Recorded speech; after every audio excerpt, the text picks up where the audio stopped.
জাতীয় বিশ্ববিদ্যালয়ের উপাচার্য অধ্যাপক ডক্টর এএসএম আমানুল্লাহ সাফ জানিয়ে দিয়েছেন, কোনো অবস্থাতেই শিক্ষার্থীদের অটো পাস দেয়া হবে না।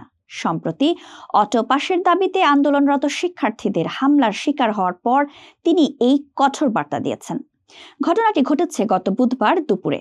জাতীয় বিশ্ববিদ্যালয়ের গাজীপুর ক্যাম্পাসে প্রশাসনিক ভবনের ফটকে উপাচার্য অধ্যাপক আমানুল্লাহ গাড়ি থেকে নামার সময় স্নাতক পাস 2022-এর পরীক্ষার্থীরা তাকে ঘিরে ধরেন অটো পাসের দাবিতে।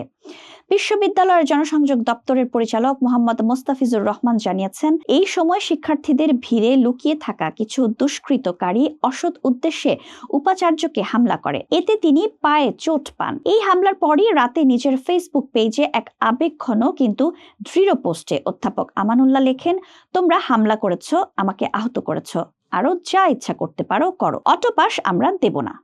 তিনি আরো বলেন, চোখের সামনে একটা জাতির শিক্ষা ব্যবস্থাকে ধ্বংস হতে আমরা দেব না। দেশের উচ্চশিক্ষার 70% নিয়ন্ত্রণকারী একটি জাতীয় প্রতিষ্ঠান কোনোভাবেই অটো পাস দিতে পারে না।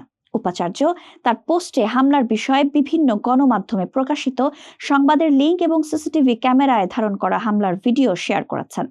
তার এই কঠোর অবস্থানকে নেটিজেনরা ব্যাপকভাবে স্বাগত জানিয়েছেন। প্রশ্ন উঠতে পারে, কেন অটো পাস দেওয়া সম্ভব নয়? জাতীয় বিশ্ববিদ্যালয়ের মতো একটি বৃহৎ শিক্ষা প্রতিষ্ঠান, যা দেশের উচ্চশিক্ষার বিশাল একটি অংশ নিয়ন্ত্রণ করে, সেখানে অটো পাস দিলে শিক্ষার মান এবং শিক্ষার্থীদের ভবিষ্যৎ মারাত্মকভাবে ক্ষতিগ্রস্ত হতে পারে।